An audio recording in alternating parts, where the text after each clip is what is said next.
noches a todos y todas. Gracias por venir.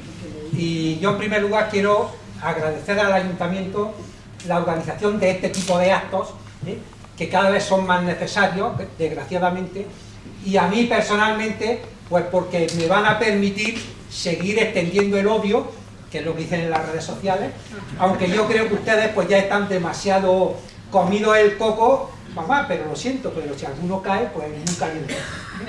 Mire. Gracias.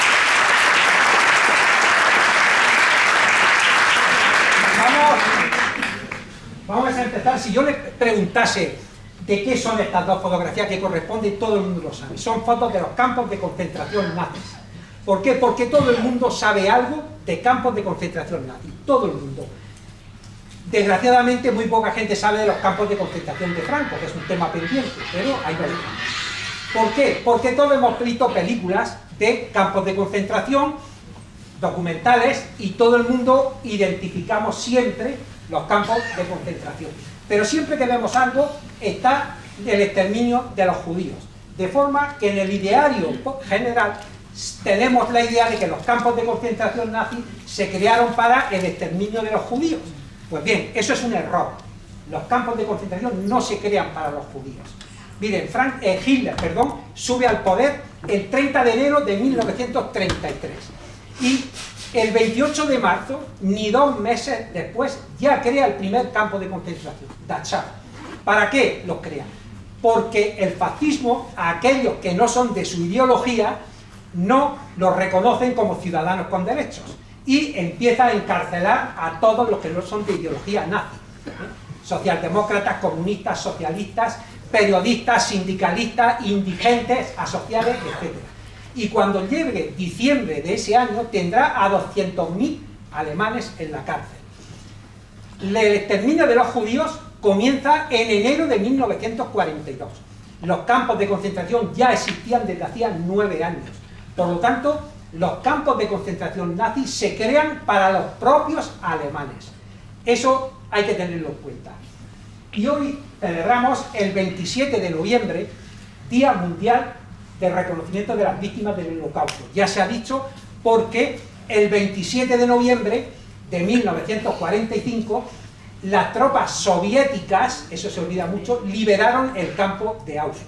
Y como Auschwitz era el campo más grande, de más víctimas, el mejor conservado, se convirtió en símbolo del Holocausto, en un campo importantísimo. Y actos como este hoy se están celebrando a miles en muchos países de Europa.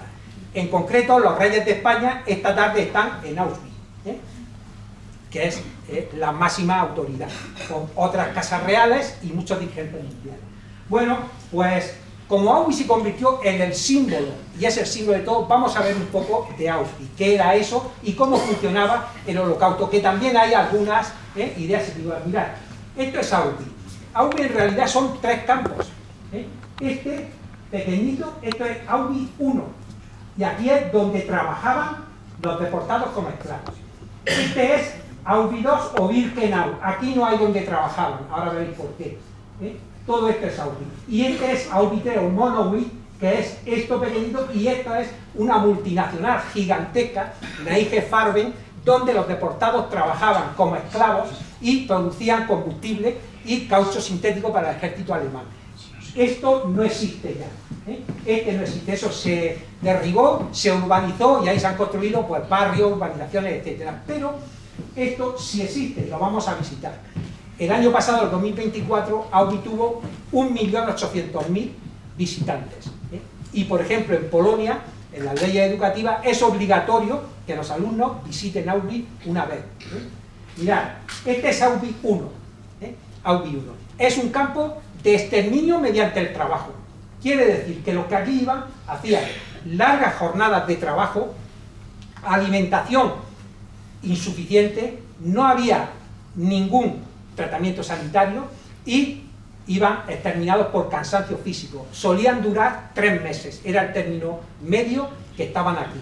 Todas las mañanas, al ser de día, formaban aquí, en esta plaza, esto es mucho mayor, formaban ahí y pasaban médicos de la SS y aquellos que veían que ya no estaban en condiciones de seguir trabajando decían: fuera, los sacaba y decía a la enfermería, a recuperarse. E iban llegando por nuevos cargamentos y salían. ¿Dónde iban? Porque si no le tocaba un día era el siguiente. ¿Dónde iban? No iban a la enfermería, iban aquí.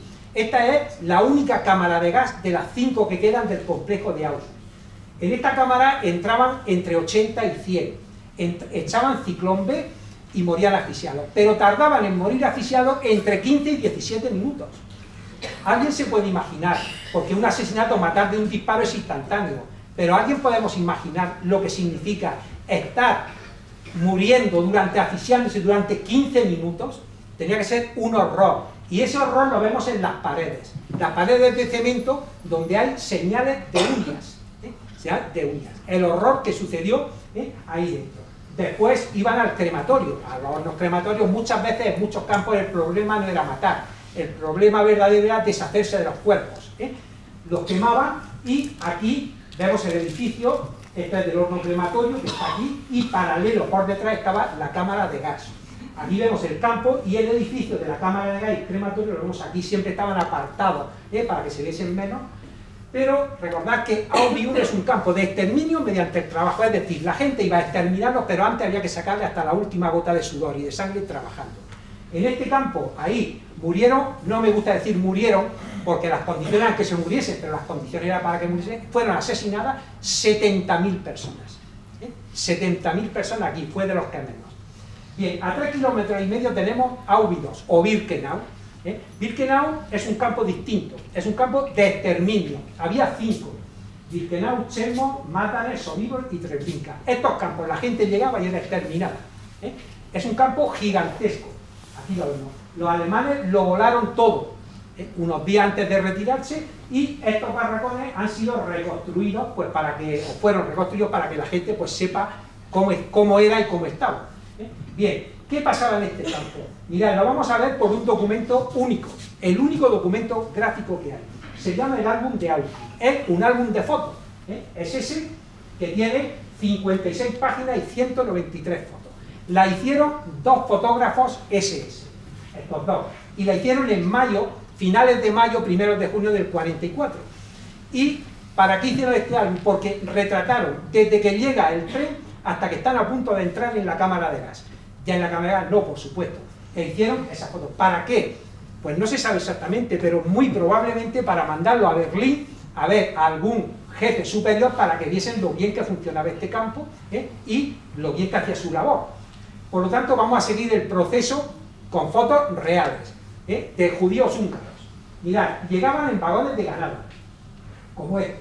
El viaje para estos había durado 3 días y 3 noches, sin salir del vagón. ¿Por qué? Porque no es que estuviese tan lejos, pero tenían preferencia a los trenes de armamento y estos pues tenían que ir dejando vías libres, etc. Cuando llegan, pues bajan todos, después de 3 días y 3 noches, y ahí los vemos en lo que se llama la rampa, que van todos con sus bultos. A ellos le habían dicho que iban a ser reasentados en otros sitios, iban a trabajar y no iban a volver. Que llevaran lo que quisieran. Claro, ¿qué llevaban? Pues lo más valioso que tenían. Y lo llevan en los bultos, lo vemos, las maletas. Podían llevar 50 kilos como máximo cada uno. Pues ahí vemos todos ocupados con sus pertenencias. Entre los que llegaban, para que todo fuese muy amable y todo fuese muy bien y no hubiese ningún problema, vemos a prisioneros que le iban diciendo, bueno, pues ahora vayáis a ducharos, pero tenéis que formar para que os den trabajo. Dejad los paquetes y vuestros bultos donde os acordéis después para recuperarlos. Bueno, les decía que formaran 2 filas, en una mujeres y niños y en otra los hombres. Y delante de cada fila había un médico y un oficial SS. Entonces iban desfilando, iban pasando y le iban diciendo todos a la izquierda y algunos le decían a la derecha. ¿Qué es lo que hacían? Una selección. Hacían una selección de hombres y mujeres que estuviesen en condiciones físicas aceptables, porque el trabajo del campo lo tenían que hacer los deportados, claro. Bueno, pues hacía una selección. Aquí vemos hombres y mujeres que ya están rapados, están duchados y están dispuestos para trabajar. Han sido seleccionados. ¿Qué trabajo hacían? Pues mirad, las decenas y decenas de miles de bultos que llevaban, había que abrirlos y buscar y clasificarlos. Porque los judíos no eran una clase muy pobre, eran bien económicamente. Bueno, pues aquí ¿qué llevaban? Llevaban dinero, llevaban oro, llevaban cosas de plata, incluso algunos diamantes, pero claro, los llevaban muy escondidos. Había hasta cosido en las costuras de los vestidos, y eso había que examinarlo muy bien, clasificarlo para mandarlo a Berlín, a venderlo, porque los nazis se aprovecharon de toda la riqueza de los judíos. Bueno, y el resto, como los que vemos aquí, pues iban a la cámara de gas inmediatamente. Esas mujeres y esos niños que vemos, a las 3 horas, 4 mucho aproximadamente, de verlos, de hacerle la foto, estaban gaseados y quemados. Y se ven mujeres con niños. Fijaros esa, dice, bueno, una abuela con su nieto, no sé si hay abuelos o no, pero hay muchas mujeres mayores con niños, no eran sus hijos. A ver, cuando llegaban mujeres con niños pequeños, la madre y el hijo iban a la cámara de gas, porque separar a una madre de su hijo pequeño, pues generaba protestas, generaba que la madre protestas, etcétera. Por lo tanto, cuando llegaba una madre con su hijo, nunca se separaba, iba a la cámara de gas los dos. Por eso, los prisioneros que había en medio, cuando salían, les decían, dad los niños a las mujeres mayores, porque iban a ir los dos a la cámara de gas, pero era una ocasión que a la madre joven podían seleccionarla para trabajar y salvar a la madre. Por eso vemos muchas mujeres. Aquí los vemos esperando en la arboleda. ¿Qué están esperando? Pues están esperando que le toque entrar a la cámara de gas, porque tenían unas capacidades, había un proceso y no podían entrar todos a la vez. O vemos estos niños, etcétera, esperando en esos árboles. Aquí ya hay muchas fotos esperando, pero ya no hay más a la cámara de gas, pero ya sabemos lo que pasaba. ¿Por qué? Porque tenemos el plano de una de las cámaras de gas. Ahora mismo las cámaras de gas están exactamente igual, pero voladas. Mirad, conforme iban tocando, entraban aquí a esta sala para desnudarse. Estas escaleras porque estaban un poco bajo el nivel. Esto era exactamente como un vestuario, donde había perchas, van con los perchas en la pared con números. Y aquí había gente que decía, vaya a ducharos, acordaros en qué número dejáis la ropa para recuperarla después, para que todo fuese muy suave. Entraban por este vestido y entraban aquí. Esto era la cámara de gas. Y esto era exactamente como un vestuario, como las duchas de un deportivo. Una sala donde había grifos, tuberías, alcachofas, entraban. Cuando estaba lleno, cerraban la puerta con una mirilla y por estos 4 agujeros del tejado echaban el ciclón B. El ciclón B en realidad es cianuro de hidrógeno. Es un producto que se empleaba contra las plagas y desprende, al contacto con él, desprende un gas que en 15 minutos produce la asfixia. Bueno, pues la gente asfixiaba, se asfixiaba toda y cuando veían por la mirilla que todos habían muerto, pues abrían la puerta para sacarlo. Os puedo decir un detalle morboso. Cometieron un error los ingenieros. Cuando la construyeron, pusieron la puerta que abría hacia adentro. Claro, cuando la primera vez que la utilizaron, pues todos al morir, en los 15 minutos se agolparon en la puerta y cuando fueron a abrir, pues no podían abrir la puerta. Entonces tuvieron que suspender, cambiar la puerta para que abriese hacia afuera. Bueno, pues había un comando del crematorio que eran hombres bien físicamente, que su misión era ir sacando los cuerpos y llevándolos a los hornos crematorios que están aquí. Pero en este trayecto hacían 2 cosas. A todos miraban la boca, porque muchos llevaban dientes de oro, se los arrancaban. Entre el 42 y el 45 de aquí se mandaron a Berlín 25 kilos de dientes de oro. Y a las mujeres les cortaban el pelo, porque se utilizaba y se vendía para hacer determinados tejidos. En Auschwitz hay una habitación con 2.000 kilos de pelo de mujer. 2.000 kilos, que es lo que se quedó sin vender al final. Bueno, aquí tenéis el campo, los trenes llegaban por aquí, entraban a la rampa, aquí se hacía la clasificación y los que hemos visto andando iban junto a esta banda y junto a esta, porque 2 cámaras de gas estaban aquí y aquí las otras 2. Los que hemos visto en los árboles pues estaban esperando aquí a que le tocase en la cámara de gas. Aquí tenemos un montaje sobre lo que sucedía y cómo está ahora, y en este campo los alemanes estaban muy orgullosos, porque decía que podían tratar 8.000 deportados al día. Tratar es una perversión del lenguaje, como ahora daños colaterales, etc. Porque tratar significaba que cada día 8.000 personas podían clasificarla, gasearla y quemarla. En este campo fueron asesinados 1.100.000 personas. El de más vistas, 1.100.000 personas, de los cuales 200.000 fueron niños, lo que sucedió aquí. Bueno, después de este horror, si preguntamos por la calle cada vez menos a la gente, oye, ¿tú sabías que en los campos de concentración nazi hubo españoles? La mayoría de la gente dice que no, cada vez menos, más gente dice que sí, que lo sabe, pero hasta hace unos años nadie lo sabía. Y claro, la gente que un poco piensa después dice, ¿cómo? Dice, pero ¿cómo puede ser? Incluso dice, si Hitler y Franco eran aliados, ¿cómo iban a estar españoles en los campos de concentración nazis? Bueno, pues sí, así fue. Mirad, ese mapa es de España en enero-febrero del 39, cuando las tropas golpistas conquistan Cataluña. ¿Qué hace la gente de Cataluña cuando llegan las tropas? Pues lo que hacen en toda la historia cuando llega la guerra, lo que hicieron en Ucrania, lo que hacen en Gaza, lo que hacen en todos sitios, la gente huye de la guerra. ¿Y qué hicieron? Pues mujeres, niños, milicianos, cargaron con lo que podían llevar y se fueron. ¿Y se fueron ¿dónde? A Francia. Cruzaron la frontera, aquí lo vemos, esta es la frontera del Pertú, que estuvo 5 días cerrada, se fueron con lo que podían llevarse.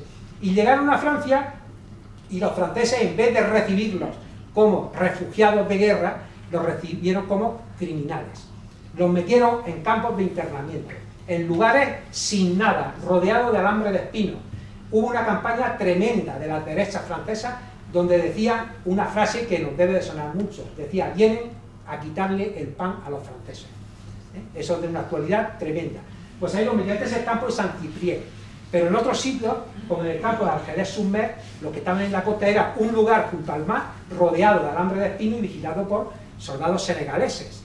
El mar servía de aseo, de higiene, para todo. En los 6 primeros meses, en los campos de internamiento franceses, documentadas, es decir, sin fallo, hubo 14.672 víctimas, sobre todo menores, que eran los más débiles, por la falta absoluta de comida, de asistencia sanitaria, etc. Aquí tenéis el mapa de todos los campos de internamiento. Franco quería que volviesen, y dijo que volviesen, que no iba a pasar nada. Los franceses querían que volviesen, les estorbaba. La mitad, 200 y pico mil, volvieron. Muchos fueron fusilados y la mayoría encarcelados. Eso de que no iba a pasar nada se olvidó. Pero hubo más de 200.000 que se quedaron. Entonces sucedió una cosa: el 1 de septiembre comienza la Segunda Guerra Mundial. Alemania invade Polonia y Francia y Gran Bretaña declaran la guerra a Alemania. Los franceses movilizan a su ejército, con lo cual ya los españoles sí les ven una utilidad. Ya no piensan que ya les estorbaba. Y entonces les ofrecen varias posibilidades. Volver a España, que ya la tenían, y eso ya no querían volver. Hacer trabajo. Habían movilizado al ejército, es decir, los hombres habían ido al ejército, pues estamos en septiembre, hay que hacer la vendimia, hay que trabajar, les falta mano de obra. Unos 40.000 españoles accedieron a salir a trabajar, a veces por la comida, pero al menos salían de los campos. También les ofrecen unirse al ejército francés. Tenían experiencia, 3 años en España luchando contra Franco, aliado de Hitler. Ahora podían luchar contra Hitler. Bueno, por unos 15.000 se alistaron al ejército francés. Y a otros le ofrecen las compañías de trabajadores extranjeros. Esos son grupos de 250 que van a trabajar haciendo fortificaciones en la frontera francesa para cuando los alemanes lo invadiesen. A todos estos españoles, unos 50.000, los mandaron aquí, a la famosa línea Maginot, por donde esperaban que los alemanes invadiesen Francia. Ahí estuvieron trabajando y en mayo del 40 los alemanes estaban ocupados en el este, invaden Francia, pero no por ahí. La invaden por el norte y toda esta línea la cogen por la retaguardia, la región de los Bocos. Y los alemanes capturaron a 2 millones de prisioneros. El ejército francés ni presentó batalla, fue sálvese quien pueda. Y en esos 2 millones, mezclados con eso, van a estar los miles de españoles que estaban en las compañías de trabajadores extranjeros. A eso, a todos los van a llevar a Fronestal, que son campos de prisioneros en territorio francés. Y después los van a mandar a Estaldas, campos de prisioneros en territorio alemán. Allí no había mortalidad, eran prisioneros, pero se cumplen las convenciones de Ginebra y no hay mortalidad. A las 6 semanas Francia se rinde y el mariscal Pétain firma la rendición y los soldados franceses empiezan a ser puestos en libertad. Pero Pétain dice, no, ojo, los miles de españoles esos no son soldados franceses, a pesar de que estaban militarizados. Entonces los alemanes le dicen a Franco, aquí tengo varios miles de prisioneros españoles, os hacéis cargo de ellos. Y después de varias veces, Franco nunca contesta y dice que no. Dice, no, esos no son españoles, esos son rojos republicanos, haced lo que os dé la gana con ellos. Aquí, como en algún sitio alguna persona puede dudarlo, aquí hay una respuesta, una carta de los alemanes diciéndole a Franco, aunque no sé, pero le están diciendo que tiene varios miles, 2.000 en Angoulême y 100.000 en otro sitio, que sí se hace cargo de ellos. Franco les quitó la nacionalidad y dijo que no. ¿Qué hay? Pues el 25 de septiembre de 1940, una carta de la Gestapo ordena identificar a los españoles en los campos de prisioneros y a campos de concentración. Nos meten en vagones como ese, ¿eh? Aquí hay una novela de Jorge Semprún, El largo viaje, que describe todo su viaje a Buchenwald. Los meten en vagones ahí, en unas condiciones que ni el ganado, los mandan a campos. ¿Dónde? A Mauthausen. El 90 de los españoles fue a Mauthausen. Es un pueblecito en Austria, pequeño, en las orillas del Danubio, y allí fueron todos. ¿Por qué se había creado este campo? Pues para trabajo esclavo, para explotar una cantera de granito que era de la SS y le daba beneficios impresionantes. Allí fueron casi todos los españoles. Era un campo de categoría 3, es decir, los irreductibles, los que no tienen solución, los que cuando van a un campo no pueden salir vivos porque son los peores. Allí fueron. Mercedes Vilanova, que una historiadora que ha estudiado todo esto, dice que entre su apertura el 8 de agosto del 38 y el 5 de mayo, que fue liberado, que por este campo pasaron 350.000 prisioneros, evidentemente los españoles, pero sobre todo polacos, rusos, judíos, de todo tipo, y 285.000 fueron asesinados. Este era un campo de exterminio mediante el trabajo. Tenían que trabajar en la cantera y exterminarlo. Había 67 comandos de trabajo, trabajaban haciendo presas, chalés, carreteras, todo, pero el más peligroso, la cantera. La cantera, 350 metros de diámetro, hasta 75 metros de profundidad, y era el trabajo más duro de todos. Aquí, normalmente, a los 3 meses no llegaban, estando ahí todos los días. La mayoría de españoles fueron aquí, a la cantera. En la cantera lo peor era esa escalera, esta escalera que vemos, todas las tardes, esta es como está actualmente. Todas las tardes, cuando terminaba la jornada, después de 12 horas de trabajo, tenían que subir con una piedra de entre 20 y 25 kilos en la espalda. Era una escuadra de madera, iba a apoyar en la espalda y aquí iba la piedra. ¿Para qué? Para las obras del campamento que se estaban haciendo. Y tenían que subir siempre en formación de A5. Los alemanes lo hacían todo en formación de A5. Bueno, pues pensar aquí el estado de debilidad. Un tropezón, un resbalón, un golpe de un capo, de un vigilante. Cuando uno con la piedra caía, el efecto dominó que se formaba. Evidentemente, cuando caía y estaban lesionados, si no podían trabajar, pues eran liquidados. Los sobrevivientes españoles la llaman la escalera de la muerte, porque dicen que todos sus escalones están regados con sangre de españoles y de otros. Con el trabajo se combinaba la alimentación, la falta de alimentación. En Berlín, los jefes habían decidido que la alimentación en los campos de concentración tenía que estar entre 2.300 y 2.500 calorías por día y por prisionero. Luego venía, digamos que la gente, los grandes, que se quedaban con la mitad para aprovecharse, y en realidad lo que le daba era entre 1.000 y 1.500 calorías. Un profesor checo, nutricionista, que estuvo en Mauthausen en la enfermería, lo calculó y dijo que recibían máximo 1.500 calorías, pero para el trabajo que hacían necesitaban 3.500 calorías.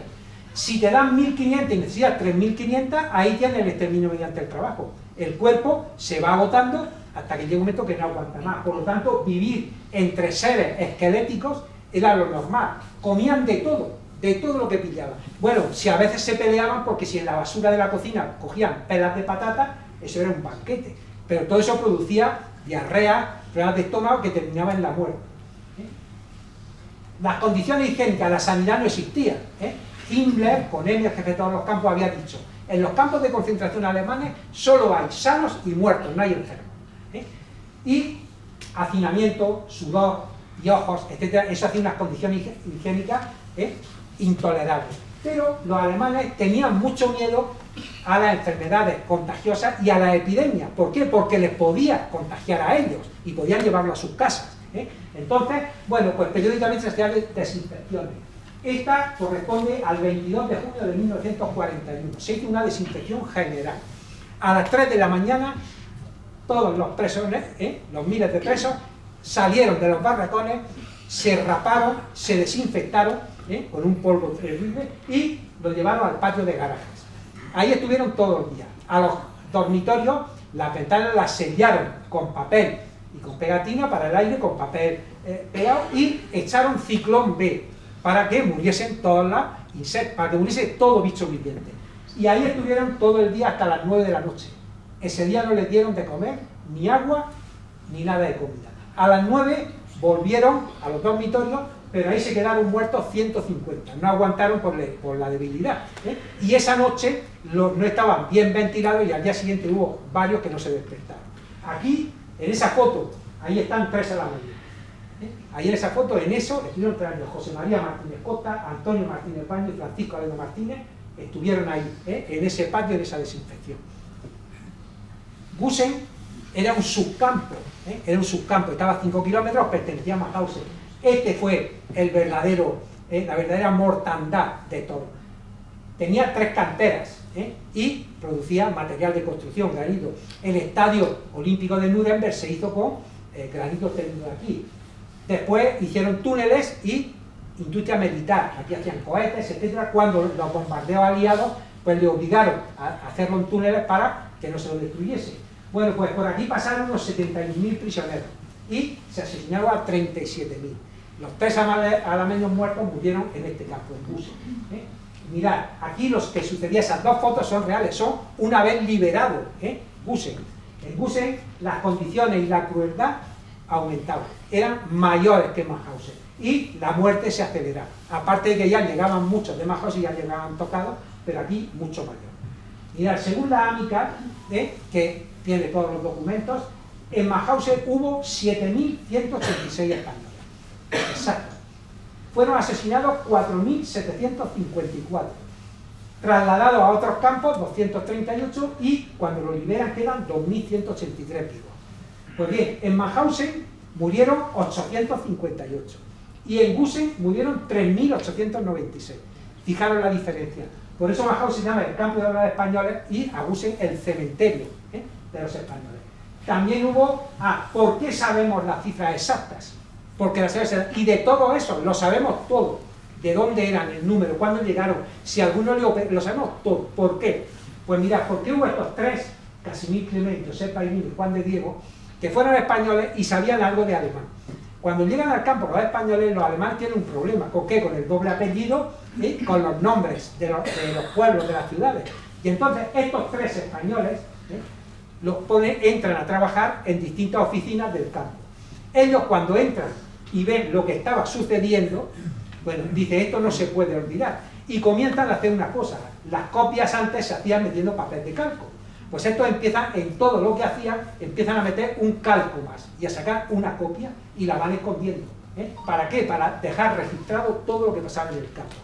Cuando 3 días antes dicen los alemanes, hay que quemarlo todo, esto tiene un problema muy grave.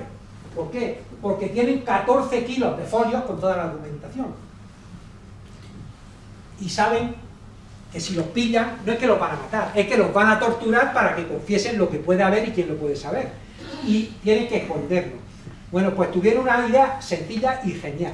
Cogieron y en el almacén donde tenían el papel en blanco, venía de la imprenta, del papel en blanco, en las cajas de folios, pues quitaron un montón de folios y abajo, en cada caja metieron unos cuantos folios con todas las copias. A ningún alemán se le ocurrió que en las cajas de papel en blanco debajo iban a estar los folios y se salvaron. Y lo salvaron. Cuando se liberó el campo, pues lo recuperaron y allí mismo en el campo, porque los españoles tardaron 28 días en salir, a España no podían venir hasta que Francia no lo admitió. En el mismo campo hicieron 5 copias de todo y la mandaron pues a la Cruz Roja Internacional, en fin, a repartidas, y una está en la AMICA de Barcelona, que son lo que se puede encontrar en el archivo PARE si se consulta, todos los datos.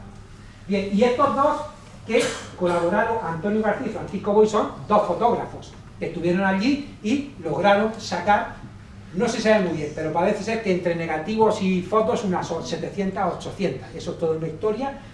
El que se conoce es Francisco Boy, porque es el del fotógrafo de Mauthausen, el que Benito Bermejo hizo un libro y es el famoso, pero Antonio García estaba antes que él. Lo que pasa es que no se llevaban muy bien, y incluso empezaron a pelearse, y el que ha pasado ha sido Francisco Boy. Es el único español que estuvo en los juicios de Nuremberg, y sus fotos sirvieron para algunos jefazos que declararon que no sabían nada de los campos de concentración, pues mostró las fotos y estaban allí en el campo de Mauthausen y fueron condenados por eso.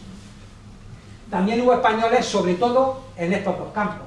En Dachau, pues 732, 19 murcianos, 203 asesinados españoles y 6 murcianos asesinados. Y en Buchenwald, 18 murcianos y 8 murcianos asesinados y desaparecidos 126.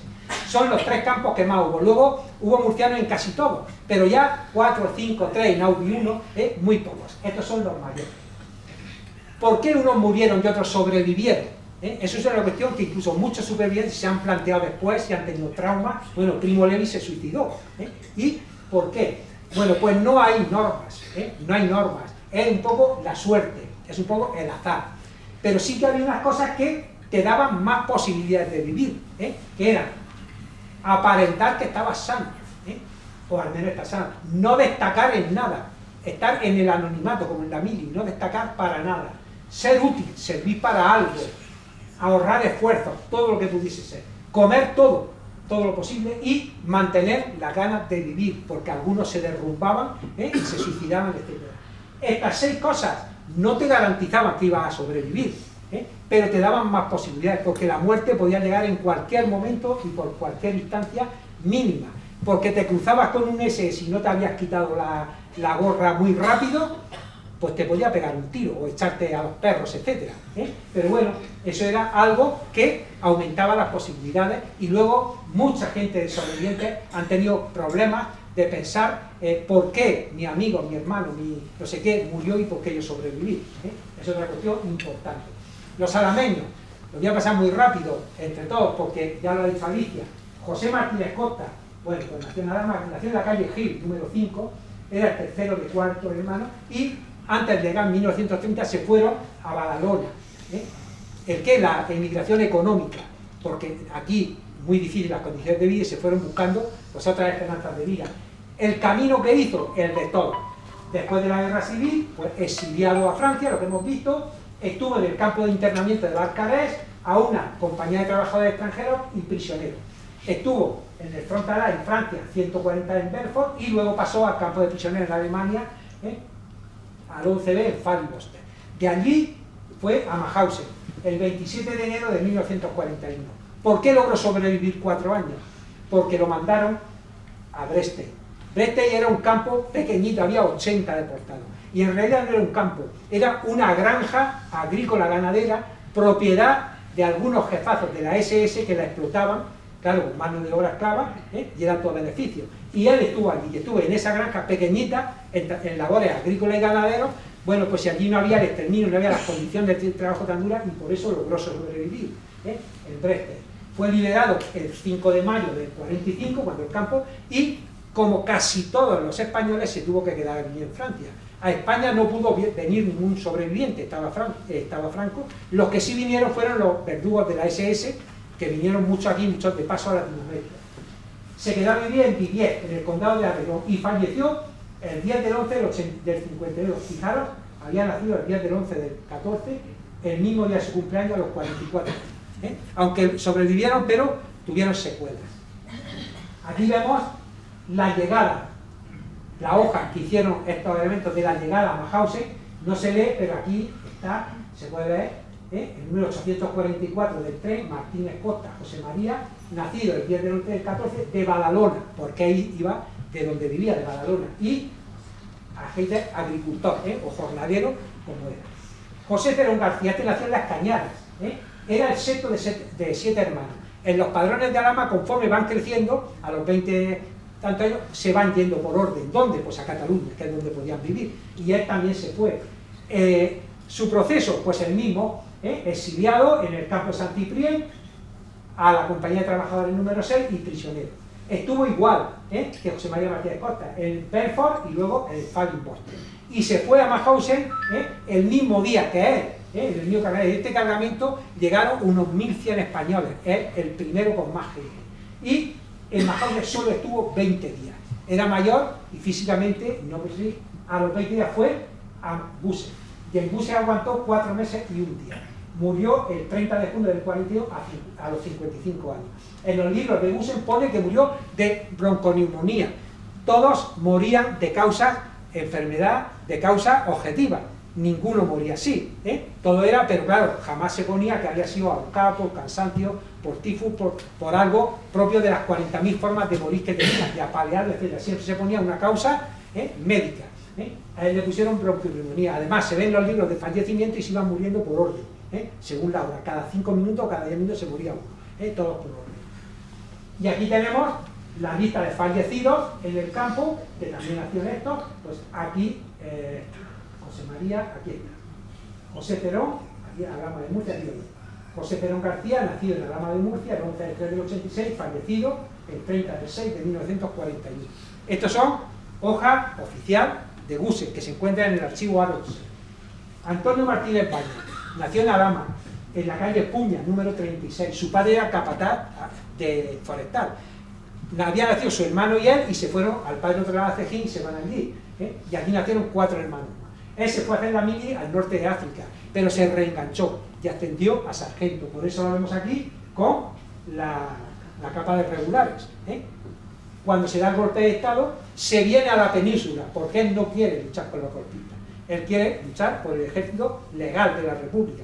Se viene, luchará en la guerra, será exiliado a un campo de trabajadores y hecho prisionero. Y va a ir directamente a las tablas de Estrasburgo. Desde donde lo hicieron prisionero hasta Estrasburgo, fueron andando 80 kilómetros. El 13 de diciembre lo mandan a Mauthausen, allí solo aguantó 10 meses y 7 días. Bueno, 10 meses es bastante. El 21 de octubre a Gusen, donde solo duró 12 días. Y el 2 de noviembre del 41, tenía 30 años, falleció. Oficialmente, colitis ulcerosa, es lo que pone en su archivo. Mirad, aquí he puesto esto porque parece ser que hay alguna duda de que este Antonio Martínez pudiese ser otro Antonio Martínez Mañez de Alhama. Estamos mirándolo, pero no, creemos que es este por una cosa. Cuando ellos llegaban, daban todos sus datos, si estaban. Y cuando, esto es su partida de defunción, Martínez Baños, Antonio, nacido el 3 de abril en Alhama y muerto en Gusen, en la fecha. En el 50 y poco mandaron los franceses 4.700 partidas de defunción. ¿Por qué? Porque con esta partida de defunción Alemania y Francia empezaron a recompensar económicamente a las mujeres y a los hijos de las víctimas, pero tenían que presentar la partida de defunción. ¿Qué hicieron? Llegaron y ¿qué hizo Franco? En vez de entregarla a las víctimas, porque aquí pone eso, pone dirección de la familia. Señor Pedro Martínez, calle San Miguel, número 11, Cejín, Murcia. Para que pudiesen enviar. Pero ¿qué hizo Franco? Entregar esto era admitir que había españoles que lo habían dejado morir en Mauthausen y que lo conocía. Entonces, ¿qué hizo? Pues las escondieron todas y no las entregaron. Y se escondieron.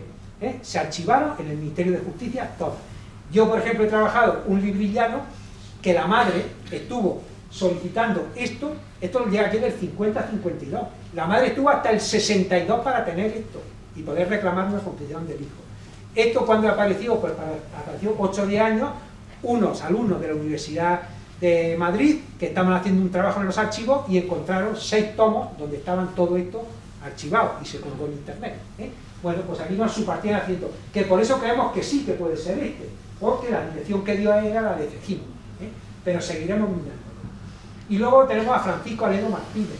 Francisco nació aquí en Alhama en 1908 en la calle Arrecife 40. La calle Arrecife es la hora de San Lázaro, la que está Sonata, es allí, esa es la calle, allí nació. Y tenía segundo de 3 hermanos, alpargatero, afiliado al OGT, y se fue a Madrid, pues también a buscar mejorar su vida. Allí se casó con Dominga Alemán Caro y tuvo una hija, Josefa, que la hija vino a España, vino aquí y tuvo un problemón para inscribirla en el juzgado, porque como se casaron por lo civil, cuando Franco anula los matrimonios por lo civil, era una hija ilegal. Y entonces hubo verdaderos problemas para inscribirla. Igual, exiliado a una compañía de Dios, prisionero, al Frontalá 112 y al Estado. Bueno, él fue mandado a Mauthausen el 25 de mayo, estuvo allí 4 meses y 6 días, el 20 de octubre a Gusen, y allí estuvo 2 meses y 9 días. Murió el 29 de diciembre, tenía 33 años. Y la causa que pone su partida de defunción es descomposición de la válvula cardíaca. Los médicos sabrán qué es eso, pero eso es lo que pone en su, como causa, algo del corazón, lo que pone. Y aquí un documento, a ver, cada uno ha puesto un documento distinto, pero están los de todos. Este documento, esto es los que este día fueron al horno crematorio, los cadáveres que fueron al horno crematorio. Y aquí tenemos a Francisco Aledo Martínez, nacido el 21 del 11, este día, al día siguiente, el 29, fue incinerado en el horno crematorio. Bueno, y esto es nuevo, mirad, también empezaron a trabajar en el muro atlántico. Esto, aquí empezaron a hacer una serie de fortificaciones pues, para defensa del mar. Aquí está la base submarina de La Rochelle. Bueno, pues ha aparecido, se lo encontré hace muy poco, que en esa base submarina, en el 42, se escaparon 3 presos que había allí. Cecilio Rodríguez García, de Alhama, Pascual Ibáñez de Yecla y Marcos Martínez, de Cartagena. Esto lo encontré hace muy poco, nada más que Cecilio se escapó de allí, pues habrá que seguir investigando lo primero que era de Alhama, porque tengo el año de nacimiento, habrá que buscarlo, y bueno, a ver qué noticia qué pasó, porque no se da más, pero aquí aparece otro lado. Y también hay más alameños en un tema que se conoce mucho menos, es los deportados al norte de África. Tenemos que pensar que los alemanes cogen toda Alemania, conquistan, toda Francia, pero el norte de África al final es una colonia alemana.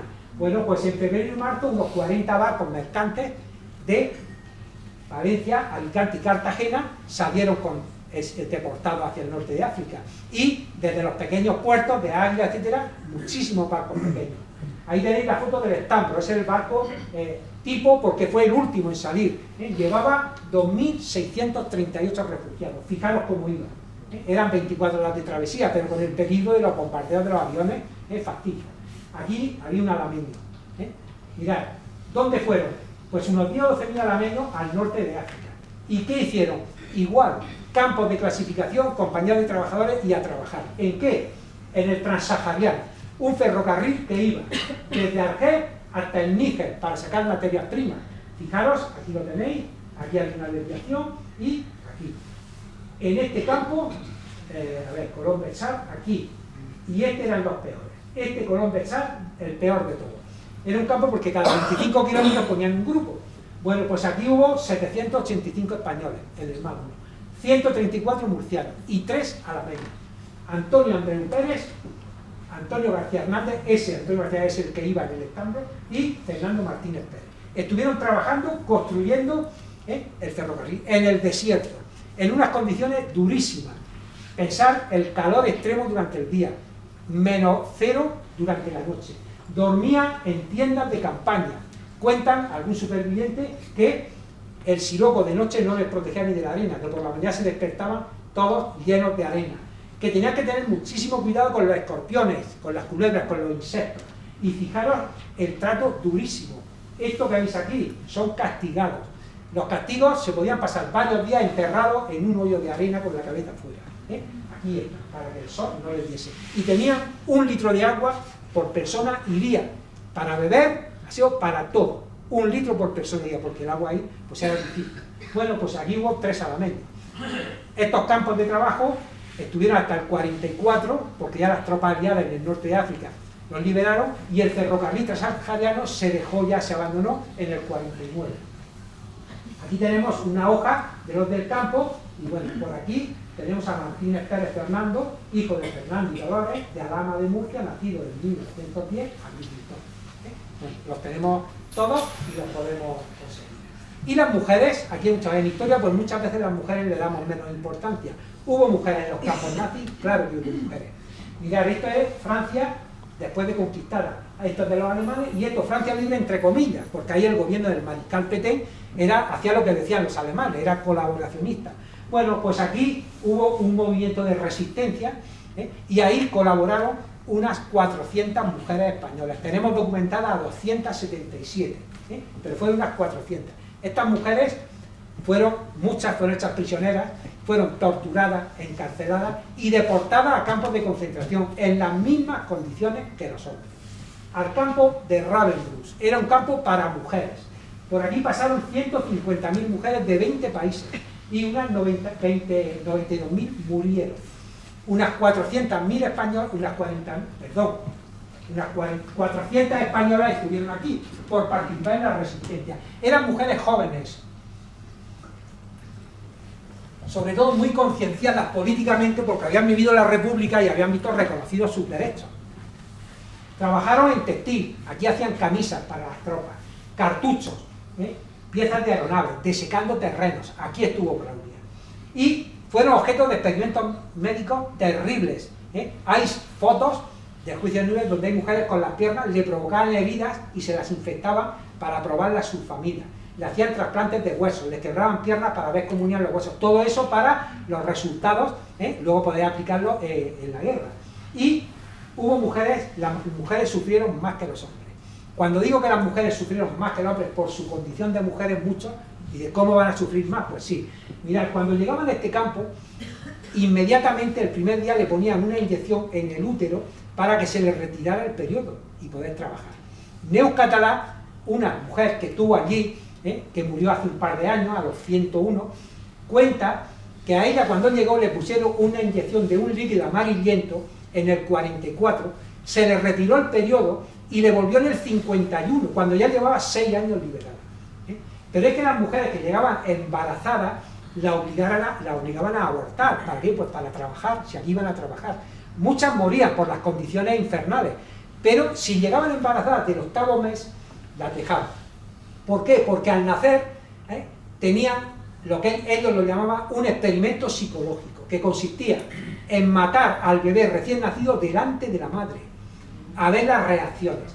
Cuando nacía, un SS cogía al bebé y bien, le daba un golpe en la pared con la cabeza o lo ahogaba en un cubo de agua. Y las madres, unas morían, otras se volvían locas, etc. En Ravensbrück están documentados, en los libros de 863 asesinatos de bebés. O sea, que no pensemos que todo esto se dice, no, están documentados. Por lo tanto, las mujeres sufrieron más que los hombres y en cambio pues han sido más olvidadas que los hombres. Braulia había nacido en la Costera, en Alhama. Ella era pequeña cuando su familia se fue a Cataluña, a Montcada y Resar, a Barcelona. Allí no le iba bien, sobre todo porque al final eran 9 hermanos, nacieron más y luego otros más. Y se fueron a Francia, allí empezó a irle mejor, porque el padre empezó a trabajar en la compañía eléctrica de ferrocarriles. Y cuando ya cogió experiencia, en el 36 lo mandaron a Madrid. Toda la familia se fue a trabajar en la electrificación de la línea Madrid-Ávila-Segovia. Empieza la guerra y en los primeros bombardeos de la Legión Cóndor el padre muere. Y Braulia tiene 16 años. La madre se va a Barcelona, allí ella va a trabajar como secretaria de la CNT porque sabía francés, del tiempo que había estado en Francia, y la familia se va a Francia, al campo de Argelès.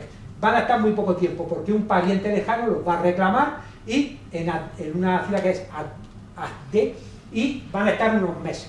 La familia decide volver a Madrid, a Barcelona, pero ella se va a quedar en Francia, sola.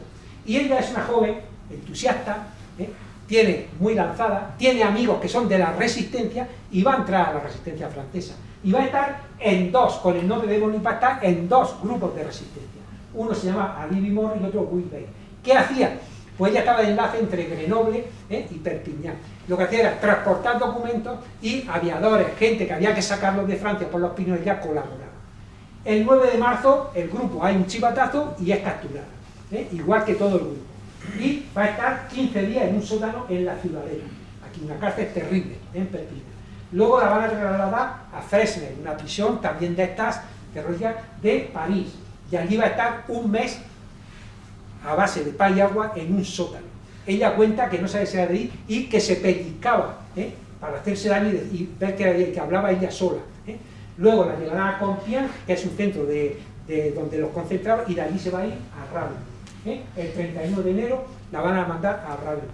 Allí la van a poner a hacer trabajos forzados, a desecar zonas. Cuenta que estuvo solamente un par de semanas, que si hubiese estado más tiempo se hubiese suicidado, porque no soportaba en terrenos de agua helada hasta los tobillos, transportando tierra, etc. Y la manda a Hannover-Limes, que es un pequeño campo que depende de otro, de Nürnberg. Y allí va a estar, para esa empresa de nombre raro, trabajando, haciendo máscaras de gas, que era una obsesión de ellos por si le atacaban con gases, y va a estar trabajando como esclavo. En abril del 45 las llevan en las marchas de la muerte. ¿Qué son las marchas de la muerte? Son, a ver, Berlín está en el centro. Cuando llega al final de la Segunda Guerra, los soviéticos por el este y los aliados por el oeste van avanzando. Pues claro, conforme llegaban a campos de concentración, a la gente la llevaban a campos que estuviesen más al centro, para que no cogiesen a nadie vivo. Pues ella la van a llevar hasta Becherberse, que está más al centro. 60 kilómetros en 3 días. ¿Por qué? Porque la gente iba andando. Cuando alguien no podía seguir, se caía, detrás de un grupo, cuando él se caía, le pegaban un tiro en la cabeza y allí se quedó. Por eso eran marchas de la muerte. Depende de la gente. Hubo marchas donde salieron 400 o 500 y llegaron 4 o 5, y marchas donde llegaron casi todos, depende del trato que tenían. Ella llegó a Bergen-Belsen y llegó el día siguiente de morir Anna Frank. Allí, al día siguiente, llegó ella. Llegó y la situación era caótica, porque en estos campos ya le estaban hacinados, pues iba llegando de más gente, y claro, ya ni había control, ni había alimentación, aquello era un caos absoluto. Y ella llega y había un caos terrible en Bergen-Belsen. Allí solo estuvo 8 días. Al 15 de abril los británicos liberan el campo. Y ella cuenta muy bien que cuando llegaron y dijeron, están ustedes libres, no se lo creían, no se lo creían. Entonces le dieron 24 horas de carta blanca. Eso significa que los presos, a los propios guardianes que eran presos con autoridad, a los capos, bueno, pues los lincharon, porque los capos no se fueron, como los alemanes.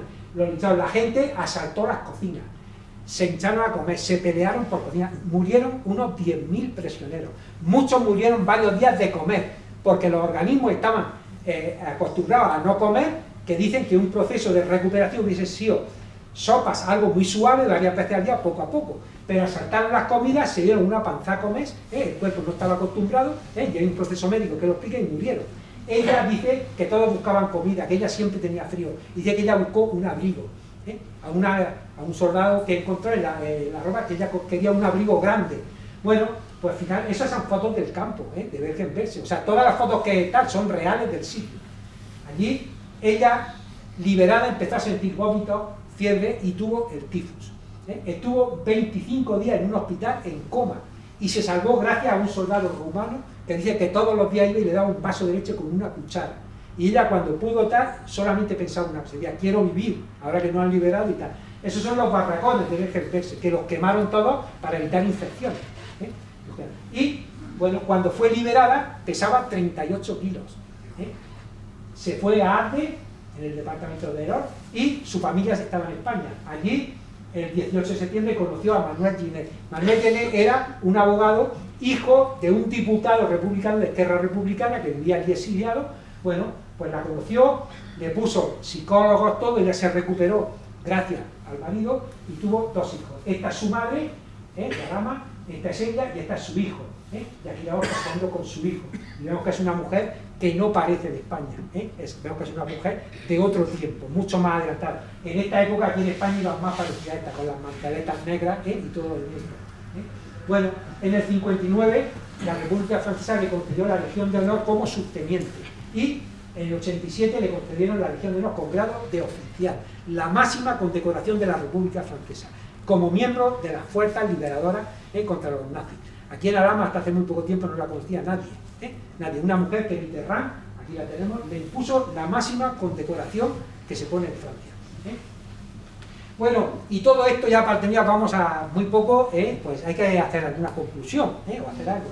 Mirad esta frase: el fascismo está en auge otra vez en Europa y en todo el mundo.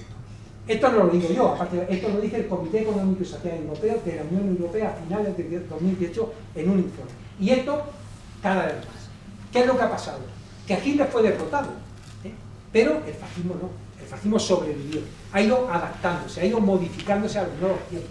Hoy día pues puede ser un neofascismo, Stephen Hawking lo llama extrema derecha 2.0, como queráis, pero el fascismo cada vez está más pleno y más presente en nuestra sociedad. Y lo podemos ver en los monumentos, bueno, aquí falta uno, no sé por qué, de Cartagena, y lo podemos ver en los monumentos que hay en muchos pueblos de la región de gente que quieren recordar a los antepasados, a sus paisanos que murieron y sufrieron los horrores nazis, y son vandalizados. Bueno, aquí vemos Alhama, estos Cartagena, Águilas, Murcia, Mula, en muchos sitios son vandalizados. ¿Por qué? Porque hay gente que piensa que no hay que recordar esto. ¿Por qué? Porque no lo condena y quiere que se olvide, que no se recuerde a nadie del horror nazi, porque no lo han condenado, no lo han condenado. Y aquí aparece, ¿veis? Aquí aparece el de Cartagena, que la otra tiene que haberla. Mirad, esto es un cartel de una exposición que hubo en Madrid finales del 18 y 2019, que dice, no hace mucho, no muy lejos, sobre el horror nazi. Sucedió hace 80 años de la liberación, es una generación, y en el pleno corazón de Europa. Esto es tan horroroso que la humanidad se tenía que haber quedado y vacunada para que no suceda nunca más, nunca más. Dicen que se repite mucho que en los campos de concentración murieron 6 millones de personas, es verdad, en los campos de concentración, pero fuera de los campos, por ejemplo, en un libro que acaba de aparecer hace muy poco, la mecánica del exterminio, Xavier Irujo, que es un profesor que está en Estados Unidos, lleva 20 años preparando esta obra, calcula que además de los campos, se asesinaron, sobre todo en el este, para hacer la limpieza étnica, porque ese era el espacio vital que Hitler quería para la expansión alemana, se asesinaron a 17 millones de personas, sobre todo judíos, pero comunistas, rusos, polacos, etcétera. 17 millones de personas. Y, bueno, no me resisto, porque voy a estar acotado, porque para mí, para él también, pero para mí esta tarde, ahí está el hecho, señor, más duro de todo el Holocausto, y no es un hecho de sangre. Detrás del ejército alemán iban los Einsatzgruppen, no sé, así se escribe, grupos, había 4 entre 800 y 1000 personas que iban detrás haciendo limpieza étnica. A todos los sitios se conquistaban y en los días siguientes llegaban, cogían a todos los judíos, a todos los políticos y los mataban. ¿Cómo? Pues hacían zanjas, los ponían en las zanjas y detrás le pegaban un tiro de forma que el tío caía a la zanja. Así a decenas de miles.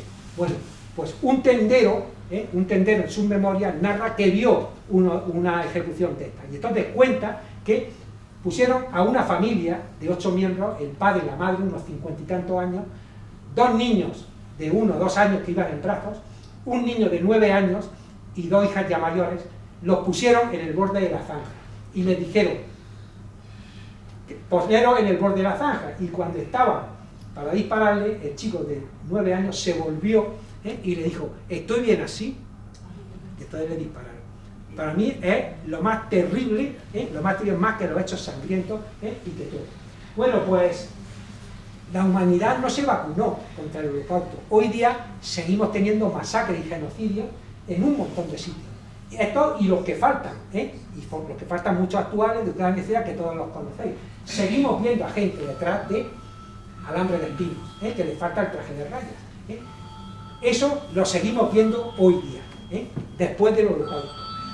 Hoy, ¿qué hemos aprendido? Nada. Fijaros, campos de internamiento franceses en el 39. Cuando leemos o los vemos nos horrorizamos, pero ¿cómo harían esto a unos refugiados de guerra? ¿Cómo los pondrían ahí que murieron como chinches? ¿Cómo harían esto? Nos horrorizamos. Pero hoy día hacemos lo mismo. Estos 2 campos de agua son actuales.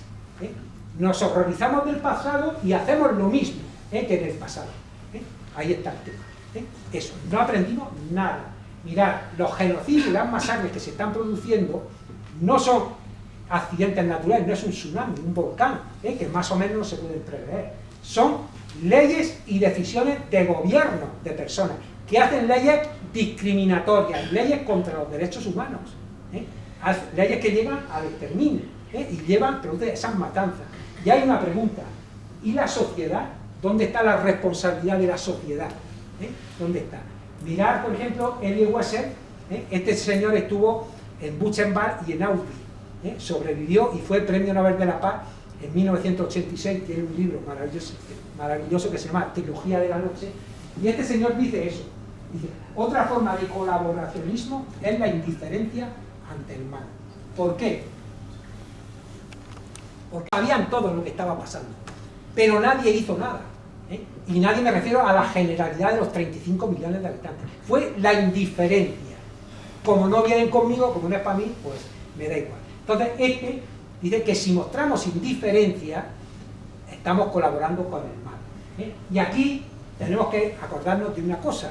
Esta frase es de un libro, Cómo mueren las democracias, y dice, la democracia puede morir no solamente por hombres armados, también por líderes electos que las erosionan paulatinamente.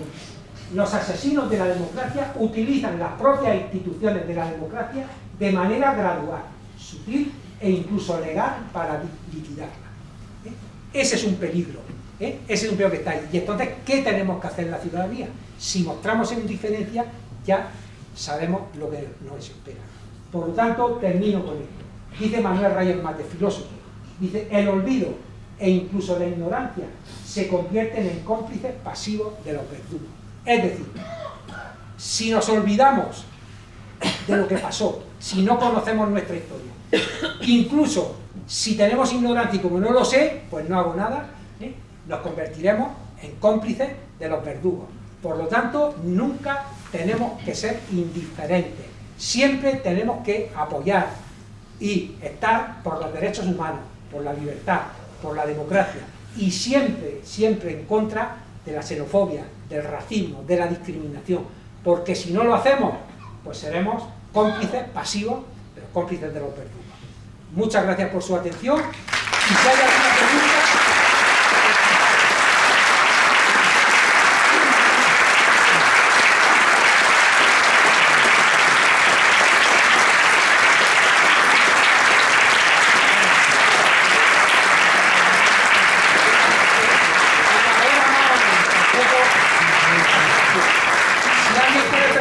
O decir algo, encantado.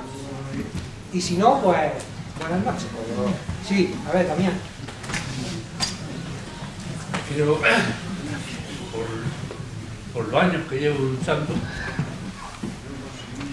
por lo que yo sigo pensando y tal como veo las cosas, que lo más importante es tener conciencia que eso. Cosa que no hemos luchado por ello. Y ahora mismo estoy haciendo un trabajo filosófico sobre el poder de la palabra y la fuerza que tiene la palabra. Y la pregunta que hago es, ¿somos seres sociales políticos, sí o no? Madre mía, eso es de filosofía. Eso. Sí, es muy fuerte. Pero es ahí donde está la importancia de encontrar realmente qué somos, desarrollarlo, escuchar lo que digo. No es para explicarlo aquí, es para poder dar escríbelo, que lo leeremos con atención. Te lo voy a pasar, eso y otros puntos que tengo. Pero lo más importante es, somos conscientes de ello. Ha habido gente que me ha dicho, sí, somos seres sociales y políticos. Y la otra pregunta que le hago es, ¿somos conscientes realmente de lo que somos? ¿Sí o no? Bueno, pues yo creo que hay de todo. Hay una cosa que dice, es que no conoce su historia, están obligados a repetirla. Bueno, yo eso, vale, sí, eso lo dijo Nelson Mandela, puede ser más o menos, la historia nunca se repite igual, la historia nunca se repite igual. Yo lo que sí me gusta más es decir que si no conocemos nuestra historia, si no conocemos nuestro pasado, no podemos comprender el presente que vivimos. Que para comprender nuestro presente hay que conocer, y sobre todo nuestro pasado anterior. Pero eso sí lo digo. Fíjate, esta pregunta lleva consigo después un desarrollo, primero solidaridad, después igualdad y después libertad. Si no hay solidaridad, no puede haber ni igualdad ni libertad. Eso. Luego otra es de dónde venimos, dónde estamos y hacia dónde queremos ir. Hace referencia a que hay que conocer nuestro pasado, mía, investigar. Eso explica. Y luego hay otros tres, que es la ignorancia genera violencia, la violencia genera ignorancia, por lo tanto hay que utilizar la inteligencia. Esto hace referencia a nuestra propia historia, al pasado. Hemos desarrollado la violencia y hemos visto que los resultados son desastrosos. Entonces, vamos a utilizar la inteligencia para poder buscar una convivencia. Mira, yo quiero decir que, por ejemplo, los genocidios y las matanzas nunca surgen de pronto. Son procesos, son procesos que decían mucho tiempo. Y, por ejemplo, Humberto Eco dice que primero empiezan los prejuicios. Es decir, tú no conoces al otro y, bueno, pues como no lo conoces, pues tienes cierta idea. Yo en muchos sitios digo, bueno, pues eso es que dice, uy, yo con este no juego al fútbol, que este no se ducha. Yo con esta que lleva pañuelo, yo no salgo. Empiezan los prejuicios. Luego llega la discriminación. Entonces, es decir, yo no me junto con esto. Yo no quiero vivir en el bloque porque hay esto. Luego llega el aislamiento. No estos que los manden a tales barrios, no estos que vayan a un colegio para ellos solos, y tal. Y al final termina con el exterminio. Pero es un proceso largo, sí, pero hay una cosa que ¿Y dónde hay que cortarlo? Pues en algún sitio. Hay una cosa que te quiero hacer hincapié. Es la importancia de saber realmente qué somos. Nosotros somos seres sociales, y somos seres sociales políticos. Nos necesitamos unos a otros, vivimos en una sociedad, y lo que tenemos que ser conscientes de eso, de esa sociedad, Y a partir de ahí podremos luchar precisamente contra todo eso que tú dices. Pero si no somos conscientes que, vivimos en una sociedad... Para no aburrir a la gente, la si quieres, la seguimos hablando. Ya dijo Rousseau, dice, el hombre es el único que es lobo por sus semejantes, o algo por el estilo. Hay que luchar contra eso. Bueno, por pues eso hay que luchar contra eso.